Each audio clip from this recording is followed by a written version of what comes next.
Hi friends, ఆకుమడి బాగు చేసిన తరువాత విత్తనాలు ఏ విధంగా చల్లుతారో అనేది మీకు మేము చూపించడానికి చేస్తున్న ఒక చిన్న ప్రయత్నము మై ఫ్రెండ్స్. విత్తనాలను ఇలా గోనె సంచిలో ఒక మూట కింద కట్టుకొని నీటిలో 18 నుంచి 20 గంటలు నానబెట్టడం జరుగుతుంది. ఆ నానిన విత్తనాలను తీసి గడ్డిలో గాలి తగలకుండా ఉంచడం జరుగుతుంది. ఆ గడ్డిలో ఉంచిన విత్తనాలు తీస్తే చిన్న చిన్న మొలకలు రావడం కూడా జరుగుతుంది. ఆ మొలకలు వచ్చిన విత్తనాలను మనం ఎంతవరకు అయితే ఆకుమడి బాగు చేసుకున్నామో అంతవరకు ఆ విత్తనాలు షేడ్ల కింద జల్లడం జరుగుతుంది. మొత్తము ఆ ఆకుమడి అంతా కలిసేటట్టు షేడికి జల్లడం జరుగుతుంది.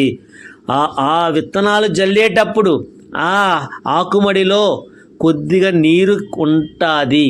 అలా నీరు ఉండేటట్టు చూసుకుని విత్తనాలు చల్లడం జరుగుతుంది. ఆ విత్తనాలు చూసారా ఫ్రెండ్స్, ఏ విధముగా విత్తనాలు చల్లుతున్నారో, మొత్తం ఆకుమడి ఎంతవరకు బాగు చేశారో అంతవరకు కలిసేటట్టు జల్లుతున్నారో చూసారా ఫ్రెండ్స్.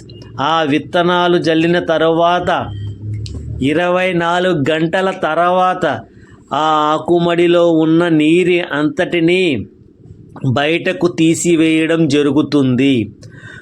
ఒక నీరు చుక్క కూడా లేకుండా ఆరనిచ్చి 2 రోజులు ఆరనిస్తారు ఫ్రెండ్స్. ఏ విధముగా ఆరగడతారు అనేది మీకు ఇప్పుడు చూపించడం కూడా జరుగుతుంది. ఇలాగ 2 రోజులు ఆరబెట్టడం వల్ల ఆ విత్తనాలు బాగా మొలకెత్తడం జరుగుతుంది. ఇలాగా చూసారా ఫ్రెండ్స్, చిన్న చిన్న మొలకలు కూడా రావడం జరిగింది. అక్కడక్కడ చూసారా ఫ్రెండ్స్, మొలకలు జరుగుతాయి. ఇవి 2 రోజుల తర్వాత మళ్ళీ నీరు పెట్టడం జరుగుతుంది. ఈ ఆరగట్టేటప్పుడు పైన నీరు అలా షేడ్లోకి వస్తుంది. ఆ షేడ్లోకి వచ్చిన నీరుని అంతటిని బయటకు తోడటం జరుగుతుంది. చూసారా ఫ్రెండ్స్, ఏ విధముగా చిన్న చిన్న మొక్కలు రావడం జరిగినదో. 2 రోజుల తర్వాత ఆ చేనంతా నీరు పెట్టడం జరుగుతుంది. అలాగా పెట్టిన తర్వాత మరుసటి రోజుకి చిన్న చిన్న మొక్కలు మొత్తం అంతా గ్రీన్ కలర్లో రావడం జరుగుతుంది. చూసారా ఫ్రెండ్స్, అలాగే మీకు నచ్చినట్టయితే మా ఛానల్ సబ్స్క్రైబ్ చేసి లైక్ చేసి షేర్ చేయండి ఫ్రెండ్స్. చూసారా ఫ్రెండ్స్, ఇక్కడ మీకు ఇది కనబడుతున్నది, దానితో నీరు తోడతారు.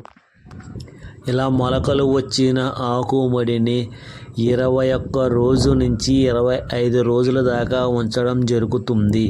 25 రోజుల తర్వాత ఇలాగా వస్తుంది. ఇలాగ వచ్చిన తర్వాత దీన్ని ఆకు అంటారు. ఆకు తీసి సేలో ఏ రకంగా ఊడుస్తారు అనేది కూడా చూపించడం జరుగుతుంది ఫ్రెండ్స్. అలాగే ప్రతి ఒక్కరూ చూడండి ఫ్రెండ్స్, ఏ రకంగా రైతు కష్టపడుతున్నారు.